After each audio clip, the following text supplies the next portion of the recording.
3.5 కోట్ల నుండి 5.5 కోట్ల బడ్జెట్ లో ప్రీమియం విల్లాస్ లో centralised AC with fresh air infusion అందిస్తుంది జనప్రియ అప్స్కేల్ ఎలీసియం.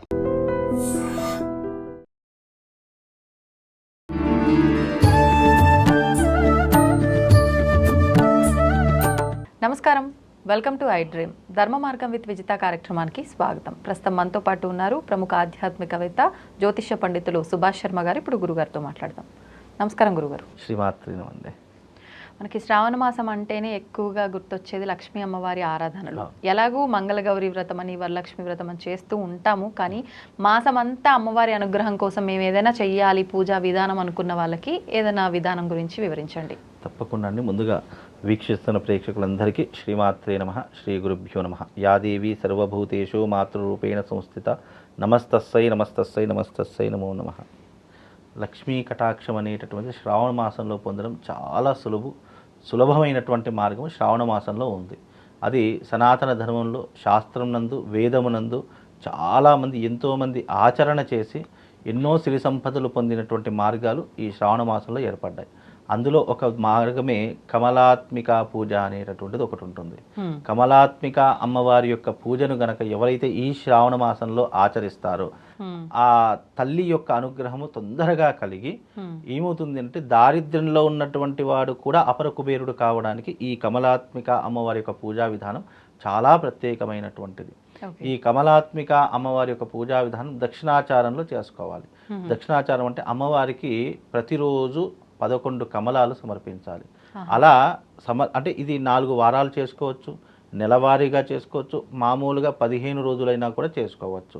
అంటే మన సంకల్పం ఏ రకంగా ఉంటుందో ఆ రకంగా అమ్మవారి యొక్క ఆరాధన చేసుకోవచ్చు. కానీ ప్రతిరోజు చేసుకోవాలంటే 11 కమలాలు అంటే కష్టం. ఇప్పుడు దొరుకుతాయి కదండి, ఇప్పుడు ఈజీగా ఎక్కడైనా దొరుకుతాయి. వర్షాకాలంలో కమలాలు దొరకకపోవడం ఇంత, కానీ కమలాలు దొరుకుతాయి. ఇప్పుడు దొరికినా కొంచెం కాస్ట్ ఎక్కువే ఉంటాయి కదా. ఇప్పుడు అలా కాస్ట్ అనుకుంటే కష్టం కదండి. ఉన్న వాళ్ళు పెట్టుకోగలుగుతారు, కానీ లేని వాళ్ళ పరిస్థితి ఏంటి? ఇప్పుడు కమలాలు అనేటటువంటివి ఏ నదిలోనైనా ఎక్కడైనా దొరుకుతాయి. First point. రెండవ పాయింట్ ఏంటంటే మహా అయితే 5 రూపాయలు 10 రూపాయలకు ఒకటి ఉంటుంది. లేదండి, మరి 150, 200, 50 రూపాయలు, 60 రూపాయలు కూడా చెప్తారు. ఇప్పుడు సీజన్ కదా, ఎంత సీజన్ అయినా మాక్సిమం 5-10 రూపాయలకు ఒకటి ఉంటుంది. ఇప్పుడు నేను మన బాసర క్షేత్రానికి వెళ్ళా, ఒక కమలం 5 రూపీస్కి ఒకటి ఇచ్చారు. అలా అంటే కమలములతో పూజించాలి అని శాస్త్రము. అలాగని కమలాలు నేను పెట్టాలి అని చెప్పను, అది దొరికితే పెట్టండి. అందుబాటులో ఉంటే గనక కమలాత్మిక అమ్మవారికి కమలాలతో పూజ చేయాలి అనేది శాస్త్రం. అయితే దీన్ని ఎవరు ఆచరించారంటే సాక్షాత్తు శ్రీ మహావిష్ణువు ఆచరించాడు అమ్మవారి యొక్క ఆరాధనకు. ఆ ఆరాధన చేసినందుకే శ్రీ మహావిష్ణువు ఎంతో మంది దుష్ట సంహారం చేశారు. అంతే శక్తి సరిపోయినటువంటి సమయంలో శ్రీ మహావిష్ణువు అమ్మవారి కమలాత్మిక పూజ చేసి ఎంతో మంది దుష్టులను సంహరించినటువంటి దాఖలాలు కూడా మనకు శాస్త్రంలో, మనకు వామన పురాణంలో కూడా చెప్పడం జరుగుతూ ఉంది. కాబట్టి ఈ అమ్మవారి యొక్క ఆరాధన ఐశ్వర్యానికి, ఆరోగ్యానికి, శత్రు నాశనానికి, విజయానికి, వీటన్నిటికీ కూడా ప్రతీక అమ్మవారి యొక్క కమలాత్మిక పూజ. అయితే ఈ అమ్మవారికి 3 పుష్పాలు చాలా ఇష్టం. 1 కమలాలు, 2 మందార పుష్పాలు, 3 నాగవల్లి పుష్పాలు అనేటటువంటివి ఉంటాయి. ఈ 3 పుష్పాలు ఏది అందుబాటులో ఉంటే అది మీరు పెట్టవచ్చు.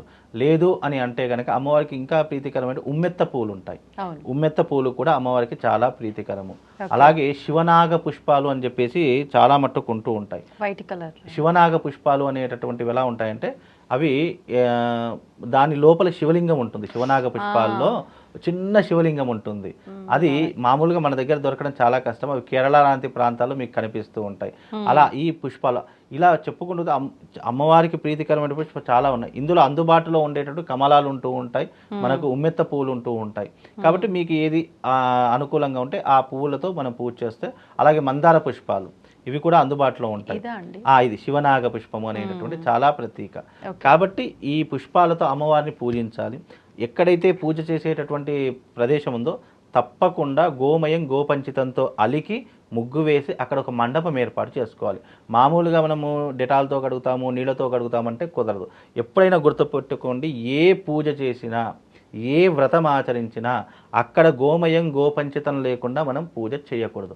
అలా చేసిన పూజ నిర్వీర్యము. ఇది చాలా మట్టుకు గుర్తుపెట్టుకోండి. ఎందుకంటే ఒక పూజా ప్రదేశంలో తప్పకుండా గోమయం గోపంచితంతో అలికి అక్కడ ముగ్గులు వేసి అక్కడ మండపం ఏర్పాటు చేస్తేనే ఆ పూజకు ఆ స్థలానికి పుణ్యం అనేటటువంటిది, ఆ స్థలానికి పవిత్రత అనేటటువంటిది చేకూరుతుంది. కాబట్టి ఈ కమలాత్మిక అమ్మవారి యొక్క వైభవం గురించి మనకు దశమహావిద్యలలో మనకు తెలపడం జరుగుతూ ఉంది. ఈ కమలాత్మిక అమ్మవారి యొక్క ఆరాధన ఇంద్రుడు చేశాడు, అలాగే విష్ణుమూర్తి చేశాడు, అలాగే శచీదేవి చేసింది. ఇలా ఎంతోమంది దేవతలు ఆచరించి ఇంద్ర పదవిని పొందారు. అలాగే ఎంతోమంది శత్రువుల మీద విజయం సాధించారు. ఎంతోమంది అనేక రకములైనటువంటి రోగాల నుంచి దూరమైపోయారు. ఇంట్లో మనశ్శాంతి లేనటువంటి వారికి మనశ్శాంతి కూడా చేకూరుతూ ఉంటుంది. ఇలా మన సంకల్పం ఏదైనా సరే అది గనక కమలాత్మిక అమ్మవారి యొక్క పూజా విధానం గనక చేసుకుంటే వాళ్ళకు తీరనటువంటి కోరికంటూ ఏదీ లేదు.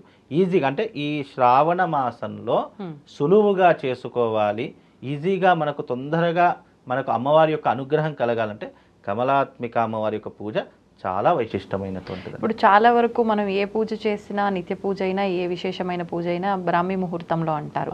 ఈ పూజ కూడా అలా ఏమైనా చెయ్యాలంటారా, లేదు అంటే నార్మల్గా చేసేసుకోవచ్చా? నిజానికి కమలాత్మిక అమ్మవారి యొక్క పూజా కాలం అనేది ప్రదోష కాలంలో చేసుకోవాలి. అంటే రాత్రి సమయంలో, సంధ్యా సమయంలో చేసుకోవడం చాలా విశేషము.